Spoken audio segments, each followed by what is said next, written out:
Hello everyone, welcome back on our channel Krish Lal. तो आज की इस वीडियो में हम डिस्कस करने वाले हैं how to increase crop production, यानी कि किसान जो है अपने कृषि को किस तरीके से उसका उत्पादन जो है बढ़ा सकते हैं और किन किन बातों का हमें ध्यान रखना चाहिए जिससे जो है खेती जो है हमारी अच्छे तरीके से हो। तो चलिए इस वीडियो की हम शुरुआत करते हैं।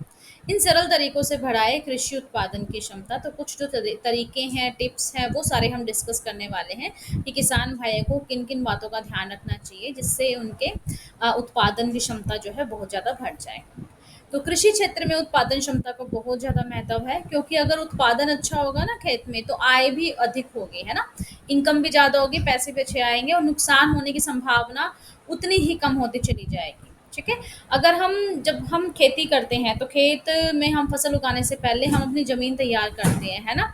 तो उनमें हमें कुछ खास बातों का ध्यान रखना चाहिए और साथ ही साथ आपको पता है कि फसलों में अलग अलग फसलों में अलग अलग तरीके से कीड़े लग जाते हैं, तो उनके लिए भी मैंने सेपरेट वीडियो बनाई है। वो जो अगर आप देख सकते हैं कि किस फसल में किस तरीके से कीड़े लग जाए तो घरेलू उपचारों से क्या करें, और जब हम खेत तैयार करते हैं ना, मिट्टी तैयार करते हैं, उस टाइम किन बातों का ध्यान रखें ताकि उत्पादन अच्छा होगा और आय भी आपकी अच्छी होगी। और ये कार्य अगर देखा जाए तो इतना कठिन भी नहीं है, बस आपको छोटे छोटे परिवर्तन जो है अपनी खेती में करने होंगे। तो सबसे पहले बात आती है मिट्टी की गुणवत्ता बढ़ाएं, क्योंकि जब हम खेती करना शुरू कर, सबसे पहले हम मिट्टी को तैयार करते हैं, तो हमें उसमें क्या है, मिट्टी की गुणवत्ता को हमें बढ़ाना होगा। कुछ जो न्यूट्रिएंट्स, जो मेन न्यूट्रिएंट्स जो होते हैं ना, पोषक तत्व जो है मिट्टी को देने पड़ेंगे ताकि जो हमारी फसल अच्छे तरीके से उगे और बिना किसी भी कीड़े के, ऐसा कुछ भी नहीं चाहिए, अलग तरीके से उसमें कोई बीमारी नहीं लगनी चाहिए, बिल्कुल अच्छे तरीके से हमारी फसल उगे और हमारी इनकम भी अच्छी हो। तो यह बहुत एक आवश्यक प्रक्रिया है जिसको आपको अपनाना ही होगा अगर आप अच्छी पैदावार चाहते हो। तो सबसे पहले आप अपने खेत में मिट्टी की पहचान करें। देखो, नंबर वन पॉइंट ये है, पहले आप ये जानो कि आप जो अपने खेत में मिट्टी यूज़ कर रहे हो ना, वो किस तरह की है। आपको पता है कि मिट्टी बहुत तरह की होती है, रेतीली होती है, आपकी जलोढ़ मिट्टी होती है, चिकनी मिट्टी होती है, लाल मिट्टी होती है, पीली मिट्टी होती है ना, काली मिट्टी होती है। सबसे पहले मिट्टी देखो कि आपके खेत में किस तरह की मिट्टी है, सबसे पहले ये जान लो। और आपके खेत में मिट्टी में कौन सी फसल, आपको पता है कि फसल जो है अलग अलग मिट्टी में अलग अलग तरह की जो फसल है वो उगती है। ठीक है। तो इस बात का ध्यान रखो कि आपके खेत में जो मिट्टी है उसमें कौन सी जो फसल है वो अच्छी उग पाएगी। और इसके अलावा मिट्टी की गुणवत्ता को बढ़ाने के लिए आप ट्रैक्टर की हेल्प से उसके जरिए खेती के लिए उपयुक्त बना सकते हैं। साथ ही साथ अगर किसी फसल के लिए कोई प्रभावी वातावरण की आवश्यकता है, तो अब आपको पता है कृषि तकनीक बहुत ज़्यादा है ना, उनको आप अपना सकते हो। और ऐसे बहुत सारे उपकरण मिल जाएंगे आपको, इंस्ट्रूमेंट मिल जाएंगे बाजार में, जो बाजार में उपलब्ध हैं, जो मिट्टी की गुणवत्ता को बढ़ाते हैं। ठीक है। मेन तीन बातें आपको याद रखनी है। सबसे पहले अपनी मिट्टी देखो, खेत में आपके मिट्टी की गुणवत्ता देखो। दूसरी बात देखो कि उस मिट्टी के अंदर कौन सी जो फसल है वो अच्छी तरीके से उग पाएगी। और तीसरी बात, अगर किसी भी तरीके से आपकी मिट्टी उस वातावरण के अनुकूल नहीं है तो उसको बनाओ, और और बाजार में जाकर आपको बहुत इस तरह के इंस्ट्रूमेंट मिल जाएंगे, या फिर ट्रैक्टर की हेल्प से आप क्या कर सकते हो, अपनी मिट्टी को जोत सकते हो, अपने खेत को जोत सकते हो, ताकि क्या हो जाए, आपकी फसल अच्छे से उगे। अब सेकंड नंबर की बात आती है कि एक से अधिक फसलें उगाएं। कहने का मतलब में एक ही बार एक ही तरह की फसल मत मत उगाओ, बार बार उसको जो है फसल को चेंज करते रहो, ताकि मिट्टी में जितने भी पोषक तत्वों की कमी है तो दूसरी ऐसे अलग अलग फसलें उगाओगे तो उससे क्या है, वो कमी पूरी हो जाएगी। ठीक है। तो एक से अधिक जो फसलें हैं, आपको दिखाई दे रहा होगा एक ही खेत के अंदर, ये लाइन देखो, इसमें अलग फसल है, ये वाले अलग फसल है और ये अलग है ना। किस तरीके से अलग अलग फसलें हैं। तो एक से अधिक जो फसलें हैं आपको अपने खेत में उगानी चाहिए। यह एक नई तकनीक है खेती करने की, और ये तकनीक काफ़ी हद तक कृषि उत्पादन को बढ़ाने में भी सहायक होती है। और देखा जाए तो कृषि क्षेत्र में विकास के साथ साथ कई फसलें एक साथ उगाई जा सकती हैं, और ऐसा करने से पैदावार भी आपको अच्छी मिलती है, और आप अलग अलग फसलों को बेचकर अच्छा जो मुनाफा है वो भी कमा सकते हो। और सबसे महत्वपूर्ण बात यह है कि फसलों का सही चुनाव आपको करना है, कि आपको खेत में कौन-कौन सी फसलें उगानी है, उसका आपको सही चुनाव करना है। अगर आपका कुछ गलत चुनाव है, तो आपकी पूरी फसल और मेहनत जो है आपकी मिट्टी में मिल सकती है। ठीक है। तो आपको ध्यान रखना है कि आप किस-किस तरह की फसलें एक साथ जो है सीज़न के अकॉर्डिंग अपने खेत में उगाने वाले हो। और ठीक है, और उससे पहले अपनी मिट्टी को तैयार करना, अच्छे से उसको जोतना, और कुछ टाइम के लिए जो मिट्टी को, खेत को यानी कि धूप में खुला छोड़ देना चाहिए। ठीक है। उसके बाद उसमें जो है बीज बोने चाहिए। तीसरी बात और सबसे महत्वपूर्ण बात, खरपतवार नियंत्रण करना। खरपतवार का मतलब होता है अनावश्यक पौधे जो हम नहीं चाहते अपने आप हमारी फसलों के साथ उग जाते हैं, और जो हमारी फसल को जो न्यूट्रिशन मिलने चाहिए ना, पोषक तत्व, वो सारे वो ले लेते हैं ना, जिससे हमारी फसल नष्ट हो जाती है और बिल्कुल भी अच्छे तरीके से ग्रो नहीं कर पाती। तो खरपतवार तो हमें नियंत्रण करना ही करना है, सबसे मेन पॉइंट है ये। खेतों में खरपतवार ना हो इसके लिए आपको क्या करना पड़ेगा, क्योंकि इससे फसल के उत्पादन पर बहुत बुरा प्रभाव पड़ता है। और इसे रोकने के लिए किसान खुरपी का भी यूज़ करता है ना, खुरपी से हम उस खरपतवारों को काट के जो अनावश्यक अनचाहे जो पौधे हैं उनको हटा देते हैं हम।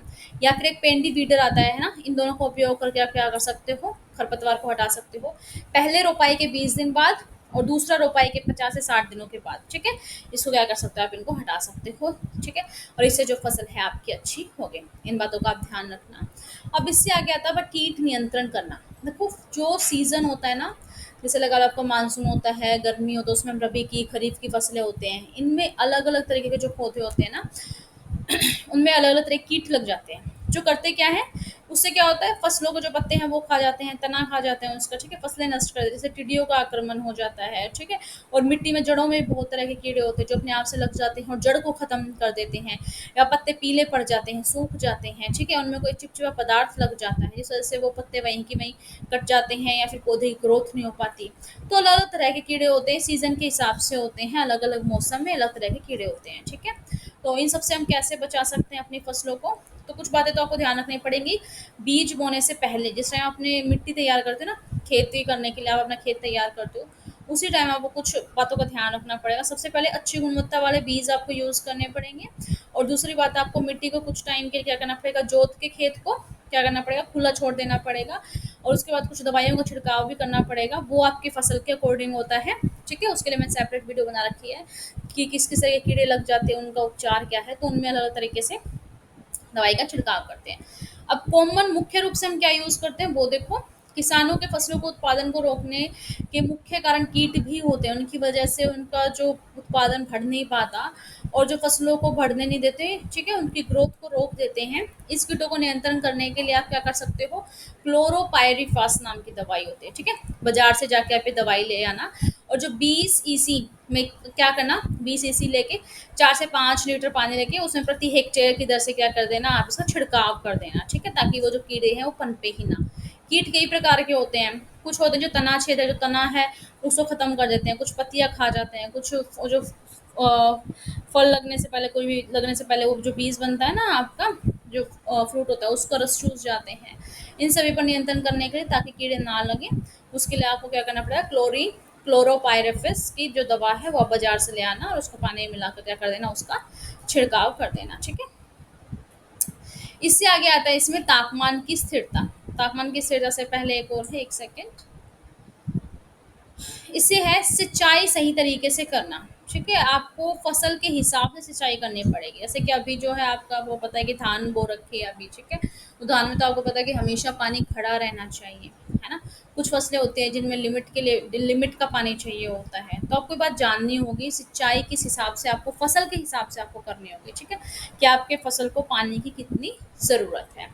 तो खरपतवार नियंत्रण और कीट नियंत्रण के अलावा आपको खेतों की सिंचाई पर भी विशेष ध्यान देना होगा, क्योंकि फसलों को समय पर पानी मिलना बहुत ज़रूरी होता है। इसके लिए आप अपने पानी की व्यवस्था के लिए जैसे वाटर मैनेजमेंट या स्प्रिंकल तकनीक है ना, छिड़काव पद्धति जो है, उससे आप पानी की बचत भी कर सकते हैं अच्छे से, और फसलों को जितना पानी चाहिए उतना मिल भी जाता है। और खेतों में रोपाई के 20 से 25 दिन के बाद पानी निकाल दें आप, ठीक है। इससे फसल के जड़ को धूप और ऑक्सीजन अच्छे से मिलता है, ठीक है। जब आपको रोपाई करनी है ना, तो आप पानी को निकाल दो ताकि फसल की जड़ है ना, उनको धूप अच्छे से मिले, जिससे फसल का जो उत्पादन है वो भी अच्छे से होता है। अब इससे आ गया था तापमान की स्थिरता। टेम्परेचर भी देखा जाता है कि टेम्परेचर बहुत इफेक्ट करता है, बहुत मायने रखता है फसल के उत्पादन के लिए। जैसे आवश्यक परिस्थितियों में तापमान बहुत ज़्यादा इंपॉर्टेंट होता है, क्योंकि आदर्श तापमान का मतलब होता है वो तापमान जो एक फसल के लिए उपयुक्त है, जो एक फसल की पैदावार और गुणवत्ता को बढ़ा सकता है। तापमान को फसल के उपयुक्त बनाने के लिए कई विकल्प हैं, जैसे कि फसल को उगाने के लिए सही समय का कुछ चुनाव करना होगा। इसके अलावा तकनीक में बहुत सारे ऐसे विकल्प भी हैं जिनसे आप अपने खेत का तापमान फसल के लिए उपयुक्त बना सकते हैं। हाँ, ये सच है कि इससे आपकी लागत जो कुछ हद तक बढ़ जाएगी। जो कोई भी हम न्यू एक्सपेरिमेंट करते हैं, कोई इंस्ट्रूमेंट की हेल्प से हम करते हैं, अपनी कृषि को डिजिटलाइज करते हैं, डिजिटल की हेल्प से हम उसको यूज़ करते हैं, स्मार्ट फार्मिंग करते हैं, तो थोड़ा इसमें आपको खर्चा तो आपका बढ़ जाता है, लेकिन उसका उत्पादन बहुत अच्छा होता है, बाद में आपको उससे भी ज़्यादा मुनाफ़ा होता है ना? और आपकी जो फसल की गुणवत्ता और पैदावार भी बढ़ती है।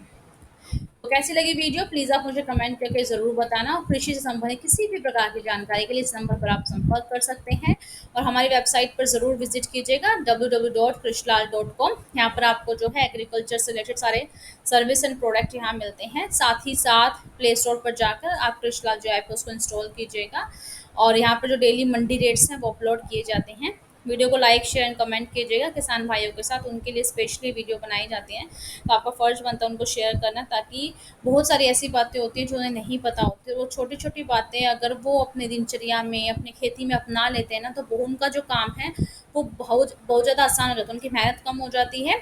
ठीक है, यानी कि आपको पता है कि आज के टाइम में स्मार्ट फार्मिंग चलते हैं, इसमें मेहनत कम हो और उत्पादन हमारा अच्छा हो, है ना? मशीनों की हेल्प से हम लोग ऐसा करते हैं। तो प्लीज़ आप ये वीडियो उन सबके साथ शेयर करना, और कमेंट करके ज़रूर बताना आपको नेक्स्ट किस टॉपिक पर वीडियो चाहिए। आप अपनी राय जो है कमेंट में दे सकते हैं। वीडियो पसंद आए तो लाइक ज़रूर करना। चलिए मिलते हैं हम नेक्स्ट वीडियो में, तब तक के लिए नमस्कार।